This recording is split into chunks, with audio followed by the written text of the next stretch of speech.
Our honor and privilege to welcome Dr. Ashok Kumar on this show. Welcome, Doctor. Thank you. Thank you. Thank you. Good evening, madam. Yeah, good evening. Good evening, sir. About InnovCare Life Sciences, we are engaged in marketing specialized innovative products across the country in the field of infertility as well as pregnancy care. To begin this session, I would like to introduce our eminent speaker, Dr. Ritu Santwani. Madam, welcome, madam. And doctor specialized in the field of IVF, infertility, test tube baby. Madam is having 20 years of experience in the field of obs and gynae. Doctor is director of the test tube baby center and having expertise in the field of IUI, ICSI, IVF, assisted heating, embryo donation, surrogate mother, male infertility, semen bank, freezing, sexual and psychological problems, and try to give moral and emotional support to the infertility patients. बस sir को करो introduce. Let me introduce our next speaker. Sir, Dr. Ashok Kumar, sir. Doctor is a director professor at the Department of Obstetric and Gynecology at Atal Bihari Vajpayee Institute of Medical Sciences and Dr. Ram Manohar Lohia Hospital, New Delhi. Doctor is a member of Governing Council, ICOG. Doctor is MD at All India Institute of Medical Sciences, New Delhi. PhD at Tokyo Women's Medical University, Tokyo. Doctor has participated in second Advanced Managerial Talented Training Workshops on the Focused Ultrasound Surgery Technology, 2018. Doctor has more than 110 research papers which are indexed and more than 80 which are non-indexed. Doctor is rewarded Golden Jubilee Commemoration Award, Lecture of National Academy of Medical Sciences, India 2013, Foxy Korean Award 2008 for Best Scientific Work, and Yuva Foxy Oration 2014. Doctor is a editorial member of IJMR and Archives of Obs and Gynae. Welcome, Doctor. It's our privilege and honor that you are joining our session today. Over to you, Doctor. Yeah. Thank you, Sankalp, for the kind introduction, and thank you, InnovCare Life Sciences. A very warm welcome to you, sir.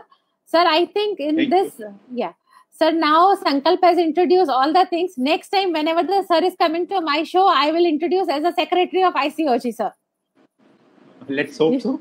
Yes, sir. So, sir, very warm welcome. So, friends, as all of you know, in this sessions, we are discussing all the practical tips on the pre-decided topic, which we are, as all of you know, that knowledge is always increases by the sharing. So, in this show, I always invite the persons whom I admire, who also have too much of the passion for the teaching. So, sir, a very warm welcome to you. As friends, all of you know, we all are in this friendship week also. So before we start this session, तो अभी हम सभी लोग अलग अलग हैं और सभी लोग इतना मतलब जो भी कनेक्टिविटी हो रही है वेबिनार के थ्रू ही हो रही है. So before I start, I want to start with these two lines कि दोस्ती तो रूह में उतरा हुआ रिश्ता है साहब, दोस्ती तो रूह में उतरा हुआ रिश्ता है साहब, मुलाकात कम होने से दोस्ती कम नहीं होती. So, with your permissions, we are starting this session now. Says friends, as all of you know, the topic for the discussion today is the gestational diabetes mellitus. So, sir, my first question is to you: that how to screen and diagnose the gestational diabetes? At the moment, diabetes has to be diagnosed or screened in all pregnancies. See, the recommendation now is that it should be universal, so that we can diagnose this problem because of the magnitude of this problem. Because it is said that now India is a endemic for diabetes, and it is a very growing problem in pregnancy, and it has a lot of complication which can occur in pregnancy as well as after pregnancy also. So that is why it is of great importance to screen or to diagnose and or look for diabetes in pregnancy in all pregnant women as early as possible. So we screen with one-step procedure, and the recommendation by Government of India, even Foxy, is by 75 oral glucose tolerance test. We give 75 gram of glucose irrespective of fasting state. Now that is very important because of the ease. It is for the ease of the patient. Patient may not be fasting when patient is coming from a far off places in the interiors of India. So it is possible, and we should not refuse them that you are not fasting, so we will not be doing your test for diabetes. So irrespective of their fasting state, we give them the load challenge, and we do 2 hours after that we do their blood sugar test. And if it is more than 40, then we label them as a patient of gestational diabetes mellitus, right? So this is the procedure which we follow in pregnancy most of the time. Yes, sir. And it is important that we should be doing it as early as possible in pregnancy or even at the first visit. And if this is found to be abnormal, then we label them as a gestational diabetes mellitus. But if it is normal, then it is preferred that it should be repeated at 24 to 28 weeks of pregnancy again. So that if we are not able to diagnose in early pregnancy this insulin resistance as the problem of carbohydrate intolerance, then we can do it or diagnose this problem at 24 to 28 weeks of gestation. And we can manage that patient accordingly. Yeah. Thank you so much, sir. So my next question, that how can we classify this diabetes in pregnancy? See, actually, when we diagnose this or with abnormal test in pregnancy, then we label it as a gestational diabetes mellitus.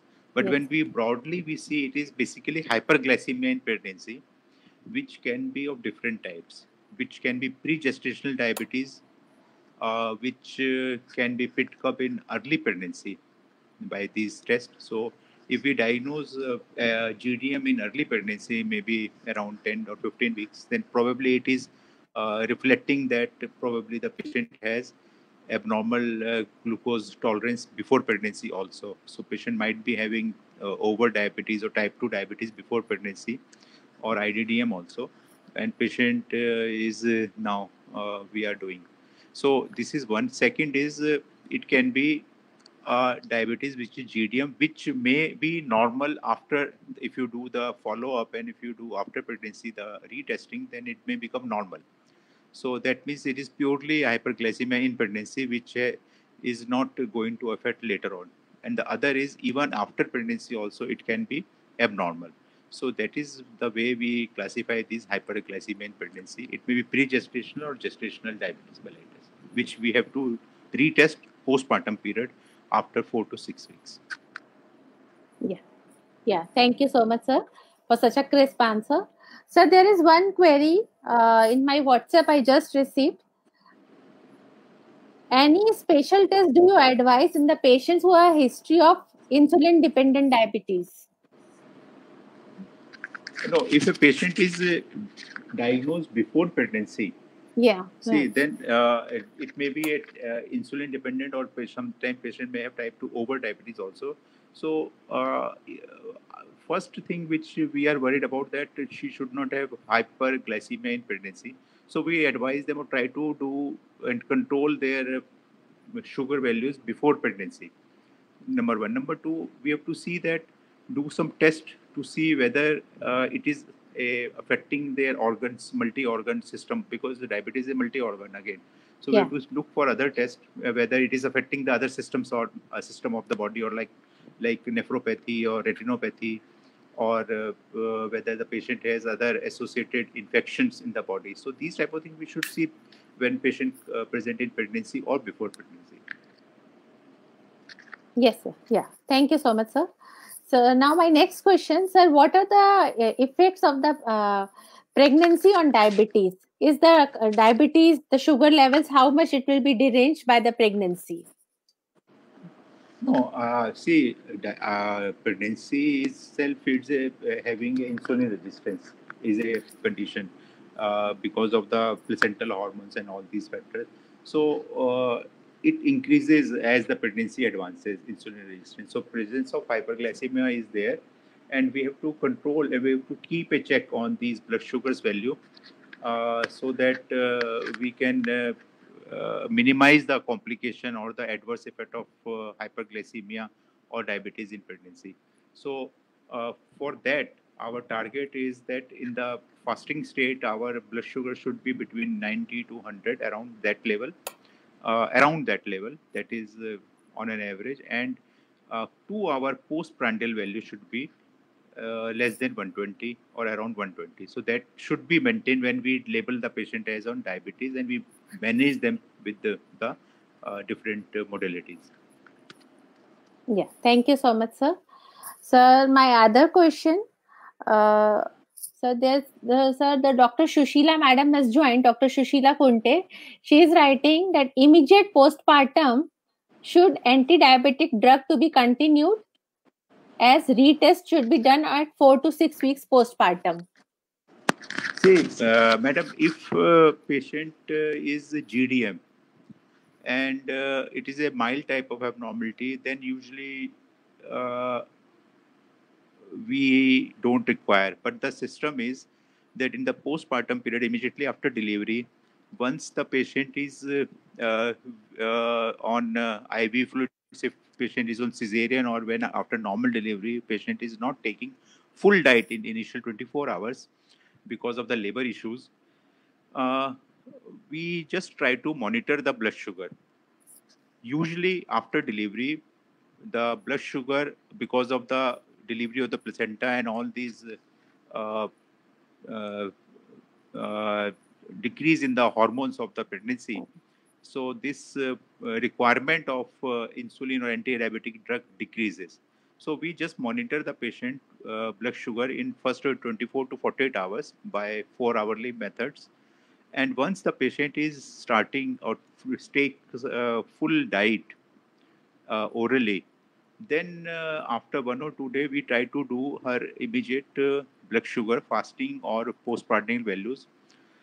And accordingly, if those are high, then we restart her oral anti-diabetic drug or insulin, whatever the patient has. But the patient who is already on like over diabetic or the patient who were all previously on these drugs, then the requirement decreases as compared to the pregnancy. But however, we have to restart their dose from the lower value as per their blood sugar titer. And then we see, usually the pre-pregnancies doses are required. So immediately, once the patient is on full diet, then we start giving them the oral anti-diabetic depending on their blood sugar values. So Yeah, that check we have to keep. Yeah. Thank you so much, sir. So, meanwhile, Dr. Testing has also joined. He is asking, do you need to do the fundus examination in gestational diabetes mellitus patient? See, usually it is not required, but if we have diagnosed gestational diabetes mellitus in the early pregnancy, so we don't know whether it is a pure pre-gestational diabetes or not. So in that situation, if there is a suspicion that the values are very high, or if we feel that it might be a patient with the pre-gestational diabetes, then it is better to look for fundal changes to see whether there is any chronic effect of diabetes there or not. Yeah, thank you so much, sir. So my next question, sir, if the patient is diagnosed with this gestational diabetes mellitus, any other special investigations are advised? Yes, when we diagnose the patient with the GDM in pregnancy, gestational diabetes mellitus, so we have to see overall assessment of the patient, right? So obviously, baseline investigation we do as a precaution in terms of LFT, KFT, and obviously hemogram and all the pregnancy-related investigation in terms of blood group, hemoglobin, urine, and HIV, VDR, and all these tests, especially LFT, KFT, and obviously where we have to evaluate the fetus also. If we have diagnosed this in the early pregnancy, then we are worried about the malformation in the pregnancy because it is much more relevant in patient with pre-gestational diabetes mellitus. So we have to evaluate the patient for congenital malformation. Ultrasonography is an important tool in this scenario, and we have to look for neural tube defects and other defects in the baby, and that way, because these malformations and these all are related with the perinatal outcome. Yeah. So these type of investigations are required, and Yeah. especially then we have to look for infections. Like one can look for vaginal candidiasis, one can look for urine culture also, and sometimes these patients can have a skin infection also. So that type of monitoring or the investigation we have to do. Yeah. Thank you so much, sir. Vaibhav, meanwhile, if some questions are coming on the Facebook, please copy paste here. Last time I got so many complaints from the some doctors कि उनके questions नहीं लिए गए. So please यहाँ पर post कर दीजिए. Meanwhile, the Shikha madam is also joined. Dr. Shikha Singh is from the Agra. A very warm welcome, ma'am. So madam is also writing the question. The PCOS patient on metformin conceives with borderline blood sugar levels. And should the metformin will continue? What is the latest view on metformin in the first trimester?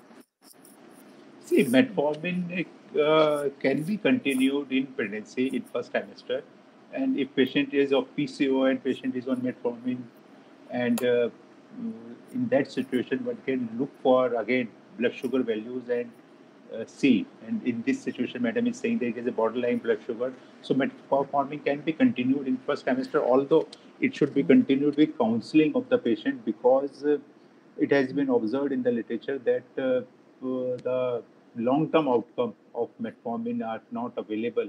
So that type of counseling we have to do and explain to the patient before we start or we continue the metformin pregnancy. Yes, but it can be given in first trimester.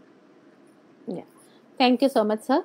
Sir, now a very important query, that what are the non-pharmacologic treatments are effective in managing the gestational diabetes mellitus? See, the important thing is whenever we find the patient on this problem, first step is we do MNT, we do nutritional therapy, yes, and we do lifestyle modification. So these are the two things which are we counsel about. And in the diet or nutrition, it is important that we calculate or we give her the adequate amount of calories as per her body weight, and accordingly we give her the carbohydrate and proteins. That is very important. And when we calculate this, we have to counsel about her meals with these adequate calories and adequate amount of carbohydrate and protein. Then we have to counsel her that she should take 3 larger meals, like breakfast, lunch, and dinner, and she has to take 3 snacks in between also. And before sleep, also she should have a little bit of milk or some very light snack, so that we want to basically avoid a large gap in between the meals or a longer duration of gap in between two meals. So that is the idea. Like in the night also, dinner and breakfast. So that gap is very much. So we have to reduce that gap. We advise the patient to have some food or snacks in between also. So that is one thing. Then the second thing we do is that we counsel them about the quality of food. We ask them to take low glycemic index food, so that her blood sugars do not fluctuate in the pregnancy or in a day. It should not move very up and down. So by dividing her meal in small amount, the blood sugars are maintained at a steady level. So that type of counseling in the food, and obviously lifestyle change in terms of exercise, regular exercise, little bit, whatever she can do easily without any exertion. So that type of thing we advise them. So this is the first step we do, and most of the time, if it is a pure GDM, the patients are able to control their blood sugar on this. Yeah, thank you so much, sir.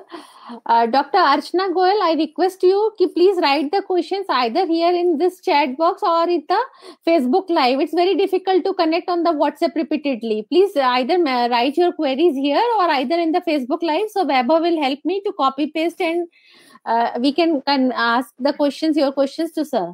Sir, now my next question to you.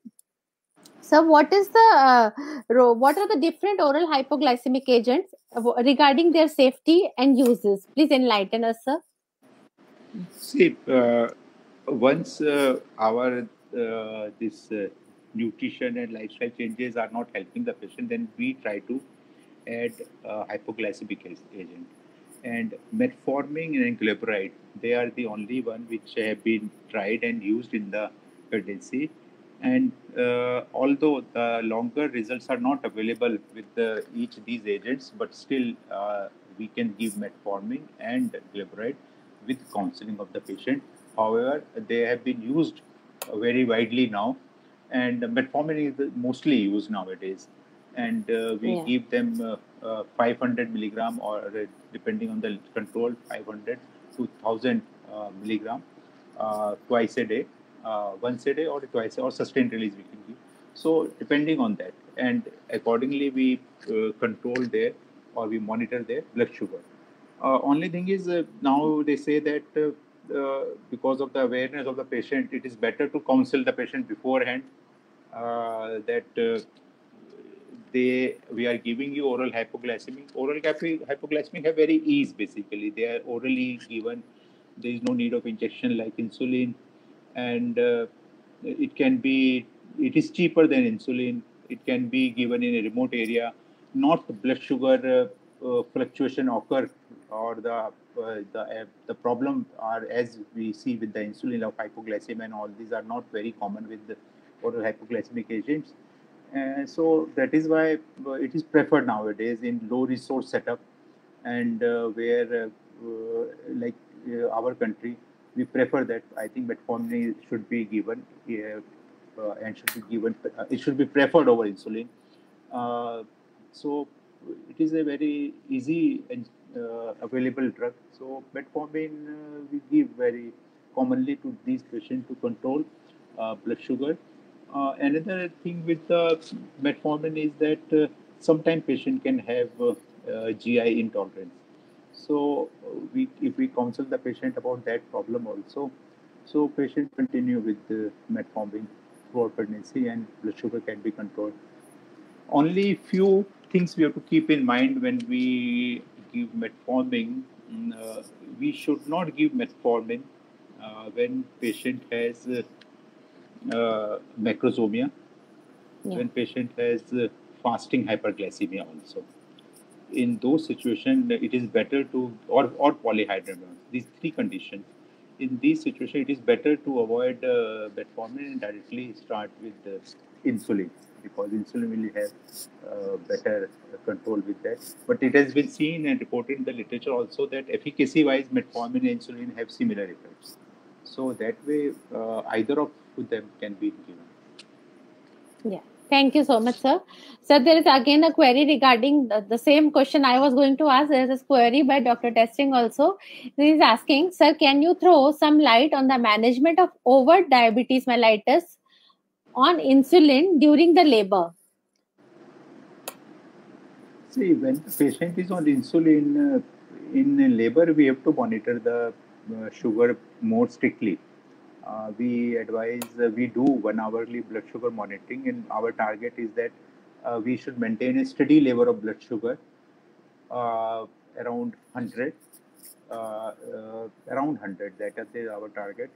And the purpose is that because if there is a fluctuation in the blood sugar level of mother, it will reflect in the baby, and by fluctuation of blood sugar in the baby will have more complications, because there will be abnormal response to the higher or lower blood sugar in the baby, and which will be difficult for the baby to adapt. So baby can have a lot of metabolic and problems as we take the baby out. So that is why it is better to control that, and for that we monitor the patient, and if we find the blood sugar values are going high, then there are two ways. Either we monitor it by sliding scale, that means if we find the blood sugar higher, so depending on the blood sugar, we give the insulin. Or the second is we, when the blood sugars are higher, we start the insulin in a drip manner, and we titrate the blood sugar, and depending on the blood sugar, we increase or decrease that drip rate. So either way, the purpose is again to monitor the or to control the or maintain the blood sugar level at a constant level. Yeah, thank you so much, sir. Sir, he is also having one more query. If a PCOS patient conceives on metformin, should we do OGTT in this patient? See, there is a confusion on this issue that in PCO patient whether the OGTT has to be done or not. Usually, when the patient is on metformin, then I will prefer we can do only blood sugar fasting and PP, and we can do whole day blood sugar profile to see how the patient is behaving with the sugar response as compared when we give the food as a challenge, and we can do her pre and post prandial meal blood sugar levels, and then we can see that how the patient is behaving because patient is already on metformin. Yeah. Thank you so much, sir. Sir, there is one question by Dr. Ankita Kumari. She is asking, if we continue metformin in PCOS patient in first trimester, do we do OGTT? This is the same question. And Same again, question. she has written, again she has written, how do we diagnose her gestational diabetes mellitus then? Madam, that is the different issue now, because if PCO patient is not on metformin and only like sometimes we stop metformin when patient conceives. So once the metformin is stopped, then we can do oral GTT and we can 75 gram and then we can see. But once the patient is on metformin, then I don't think there is any need to do that type of thing. Yeah. Thank you so much, sir. Sir, Dr. Naisargi Patel is asking, sir, after how many weeks of diet we have to recheck the blood sugar level? See, it depends. Basically, we say 1 to 2 weeks should be the time we should give for diet and exercise level to maintain the sugar, to achieve a sugar at a steady level. So that much time. But sometimes what we do in clinical practice, if we have time, like patient in the second trimester, then we can do blood sugar monitoring after 1 week. We advise the patient and she can come with 1 week or 2 weeks. But if we don't have time, like patient comes in third trimester, then we may sometime do in between also after 3 days, also 72 hours, also we check their blood sugar profile and then we try to see how the patient is behaving because we want to we want to achieve the steady level of blood sugar as early as possible. So that is the only target. Yeah. So there's bombardment of questions. एक question खत्म नहीं होता उससे पहले दूसरा आ जाता है. All want to take advantage of sir's knowledge. Everybody wants to get enlightened. So the question by Dr. Srajana, she is asking how to manage diabetic ketoacidosis in pregnancy. Madam, that is a different complication actually. Yeah. And obviously, say it is a multi-speciality problem. We have to manage the patient in consultation with the physician or with the diabetologist or whoever, because these are the things which are actually real emergency and in pregnancy. So one has to keep a watch and keep their involvement also in the interest of the patient.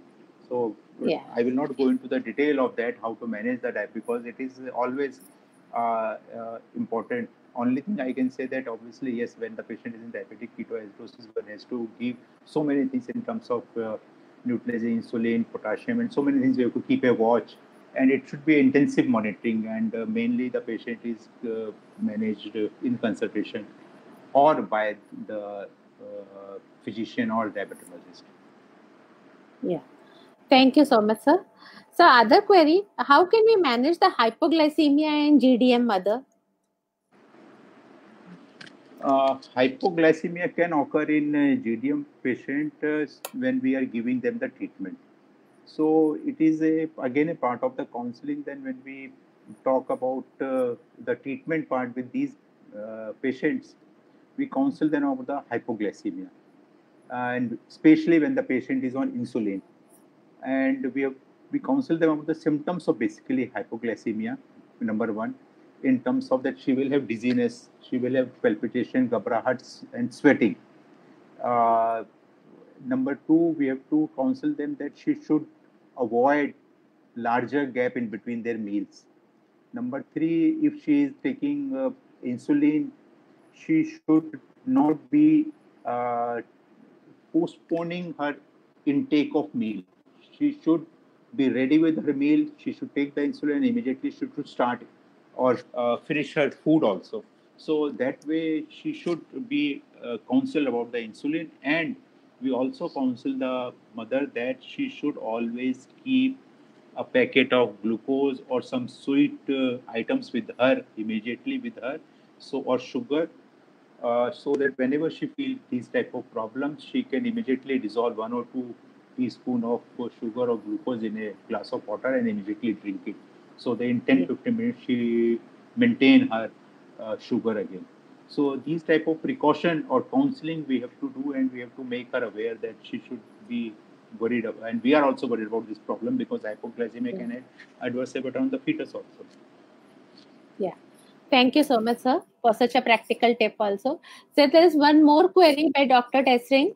He is asking, in diabetes patient, there is a risk of IUD even though there is no uteroplacental insufficiency.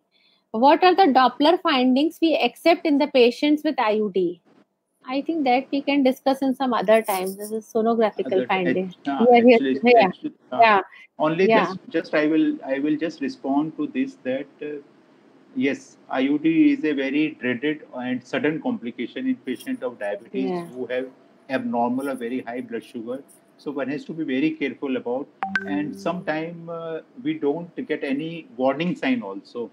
Like in terms of abnormality in the NST or abnormality in the biophysical profile or on the ultrasound or Doppler, it is a sudden IUD because of fluctuations in the level of blood sugar level, and that might be causing some other complication in the system leading to IUD. So that is the worry part. So that is why we always emphasize that patient should maintain her blood sugar level in the normal range.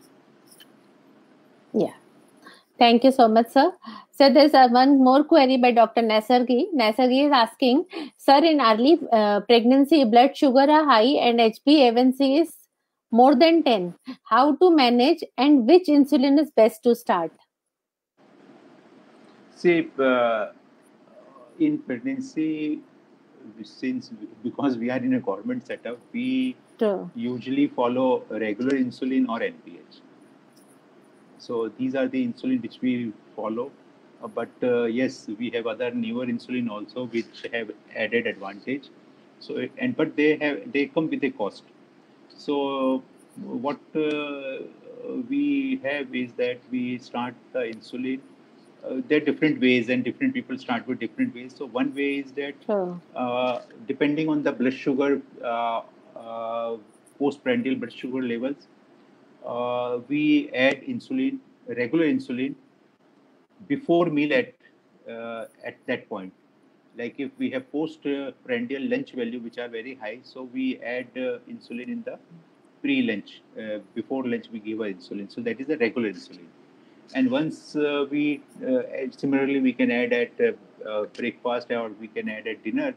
And depending on the requirement, then we maintain her blood sugar. We try to increase or decrease the regular insulin values. And then we control the blood sugar. So that is one way. And once we achieve a steady state, then total insulin dose we divide into 2/3 and 1/3.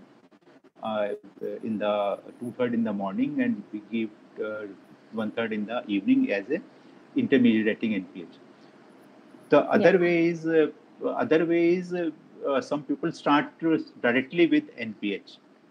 If they see the blood sugar values are high during the daytime, so they start with the NPH only. They either give in the morning or they give in the evening. So that is another way of controlling the blood sugar with insulin. When we see the patient has fasting hyperglycemia, then it is better to add Lente at the bedtime. That is a long-acting which take care of the fasting blood sugar. So these are the different types of action we can take to control the blood sugar with the help of insulin. Yeah, thank you so much, sir. We can involve the diabetologist also if the HbA1c is so much high. Sir, there is Yes. one query by Dr. Archana Goel, ma'am. She is asking, if a patient comes to you in the last trimester and her GCT shows her sugar levels 170 mg per dl, straight away we will start MNT and exercise, or we will go for fasting PP and HbA1c. No, obviously, we have to go step by step. Yeah.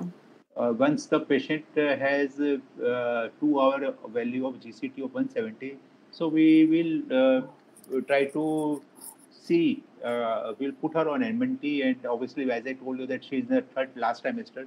So we may, if she's early third trimester, we may give her MNT for 1 week, and then we can go for blood sugar profile. Or if she is in late third trimester, then probably we have to do in daily monitoring, and 2-3 days we may have to think of starting insulin also in these situations. Yeah. Thank you so much, sir. Sir, there is one more question by Dr. Shushila Kunte. Madam is asking, the PCOD patient with overweight BMI conceived by ovulation induction, metformin is continued in first trimester, blood sugar is normal on 24 weeks screening. It comes as a over diabetes, started on metformin 1 gram BD again, and patient responded well. Should we continue the metformin or can switch towards the insulin? Let me see once again, madam. Yes, sir. A big question. Big. Yes. Yeah. Yeah.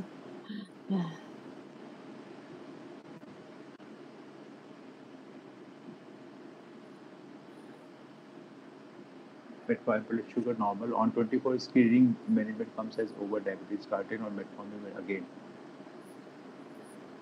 Yes, once the patient is controlled with oral hypoglycemic, we continue with that. There is no point in changing.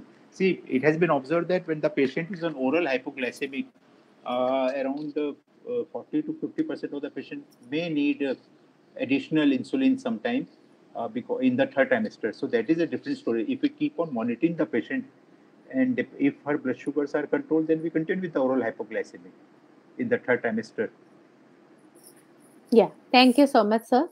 Sir, now my next query is that what are the maternal and fetal complications are reported with GDM?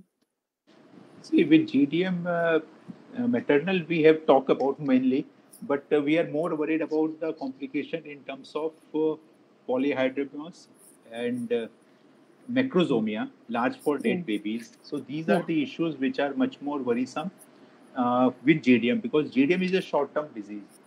It has started. If it is a pure GDM, if it is patient is having pre-gestation diet, then the story is different. So in these patients, we are much more worried about the macrosomia and large for dead babies. So these baby will have a problem at the time of delivery. So that way we plan it accordingly, and then the newborn will have complications. Intrauterine problem, then problem at birth in terms of metabolic problems in the baby, newborn, in terms of hypoglycemia or other metabolic issues, hypocalcemia, magnesemia, and all these. Then these baby will have long-term effect also. Mother will have long-term effect. The worry part nowadays, what we are worried that these mother can have later on can have cardiovascular risk and metabolic risk, and it can develop diabetes later on. So that is for the mother. But for the baby, is the childhood obesity is the problem which is coming up in these babies, in the babies of these mothers. And these again, childhood obesity may later on in the adult life will convert into problem of cardiovascular and metabolic risk and the diabetes. So there are a lot of issues now which are coming up, and we are aware now from the literature that so these things has to be taken care at an early stage. Yeah, thank you so much, sir. So now a very important query in all the young budding gynecologists also, that how can we decide the timing of the delivery in diabetic in GDM patient? See, there are 2-3 important things when we talk of the delivery. Yes, sir. One is if patient is well controlled, blood sugars are well controlled, and it is an uncomplicated pregnancy, means there are no other complication associated with the pregnancy, like patient has no nephropathy or no other problems, or no mainly intrauterine baby problem also. So we try to deliver the patient around 39 weeks. So that is our government of India recommendation and international recommendation also. So that is the thing. But if the blood sugars are not controlled, or patient is on insulin, then we try to deliver them around 38 weeks. But if patient has associated problem in terms of preeclampsia, and if patient has very uncontrolled blood sugar, then depending on the condition of that also, we consider like patient has preeclampsia, severe preeclampsia, or how much the blood sugars are uncontrolled. Depending on that, we may terminate pregnancy early, like before 38 also. So, so overall scenario or the profile of the patient we have to understand, and then we decide for the timing of delivery. Yeah, thank you so much, sir. So again, a very important query, that which mode of delivery in the diabetic pregnancy in GDM patients? See, it is as we do with the other patients. If we feel that this baby can be delivered vaginally, we go for vaginal delivery. Like patient is well controlled, diabetic, we can assess the pelvis. We can see whether if there is no cephalopelvic disproportion, we can allow the patient for vaginal delivery. If there is a macrosomia, then we are worried about the risk of shoulder dystocia. So we see for CPD, and we see that if usually the baby is more than 4 kg, we straight away go for cesarean. So in that situation, number 3, if the blood sugars are very uncontrolled, if they are not, their patient might go on insulin also, but they are not controlled. In that situation also, we will prefer cesarean, so that we control the labor duration, we control the delivery time, and we try to monitor the blood sugar in a better way. Yeah. Thank you so much, sir. Sir, Dr. Bharti Uppal has joined. Dr. Bharti is asking, how frequently should we perform NST in a diabetic antenatal patient on insulin? 72 hours or more frequently? See, I think I will answer this in a different way. See, diabetes again is a high risk pregnancy, and I follow, if the patient is high risk, we should do the fetal monitoring by different means daily. So what we do is we keep the patient with fetal movement score, and we do NST bi-weekly, and associated with that we do biophysical profile also weekly, and if required we may do it bi-weekly also. So NST is bi-weekly because it is a high risk pregnancy. Yeah, thank you so much, sir. So similarly, at the time of the labor, is it any specific precautions to monitor the patient of GDM? See, in labor, as I told you, we are worried about the blood sugar. Patient may have hyperglycemia also, may have hypoglycemia also. So we do 1 hour blood sugar monitoring, and we also look for urine ketone also, so that we can detect hyperglycemia also, or patient is going in ketone. And we keep a watch on her oral intake also. We allow the patient to have oral liquids, so that her hydration is also maintained. And we try to keep the duration of the labor as short as possible. We avoid prolongation of the labor. So what I follow in our practice or in our unit is that we try to deliver the patient in a day only.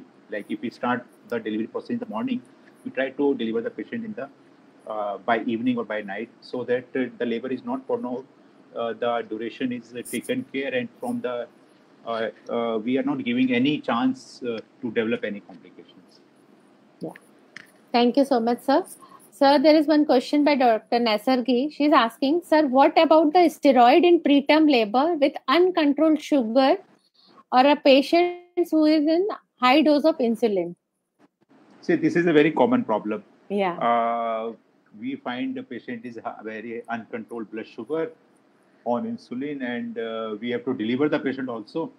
So what to do? So preterm, so we'll give steroid. Obviously, the patient will have advantage of antenatal corticosteroids.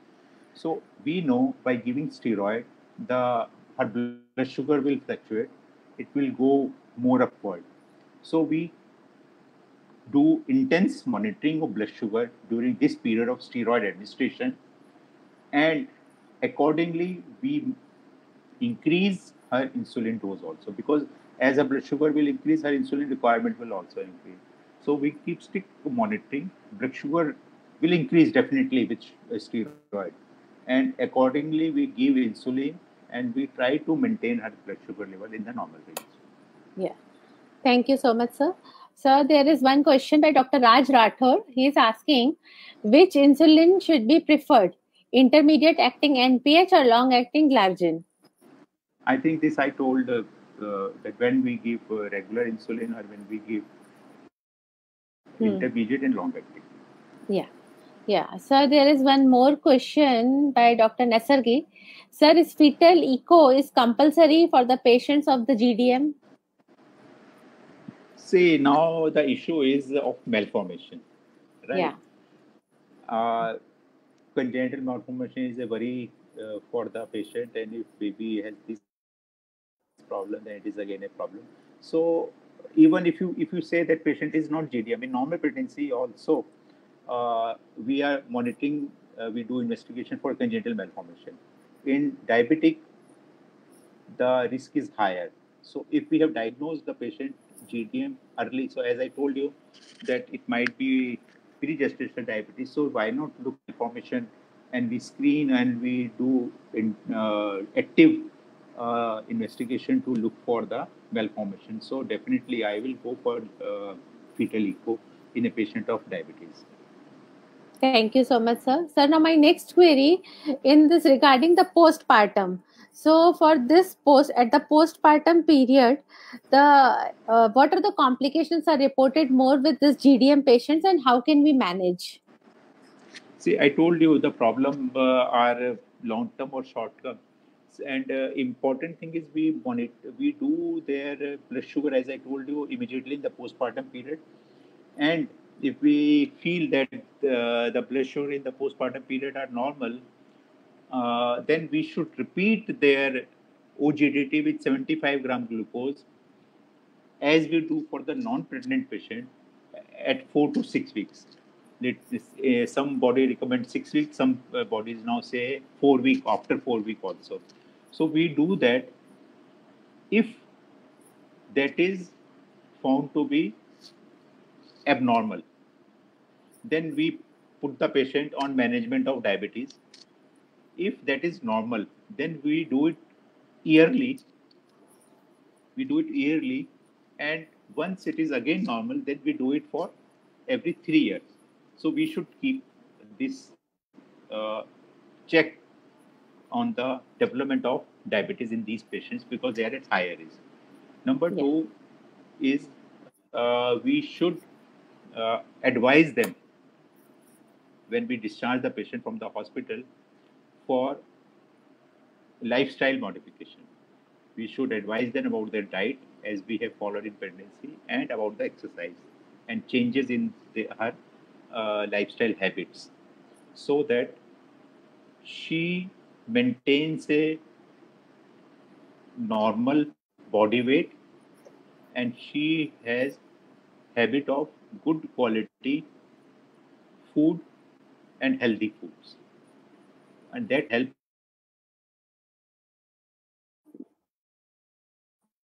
her in developing in the later life. So that type of precaution and counseling we do. Okay. Thank you so much, sir.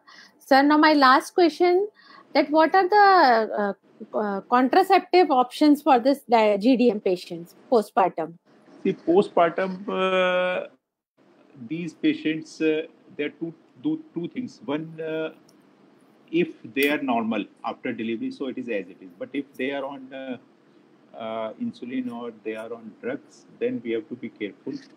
And usually we counsel them about IUCD. We avoid giving them the hormones. So that is because estrogen and progesterone may interfere with their metabolism of glucose. So that way, avoid barrier methods can be given.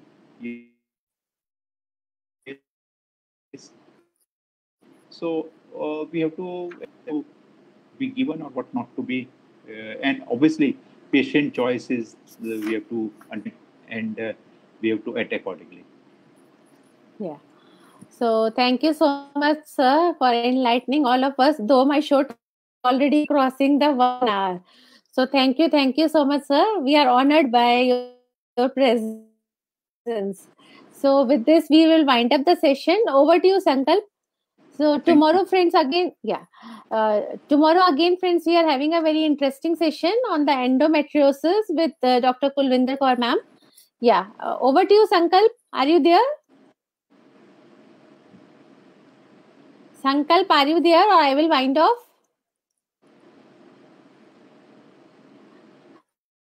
No issues, sir. Sir, thank you so much. Thank you so much once again, sir. Thank you. And thank you all the viewers who have joined us. Yeah. This is the ending of the session.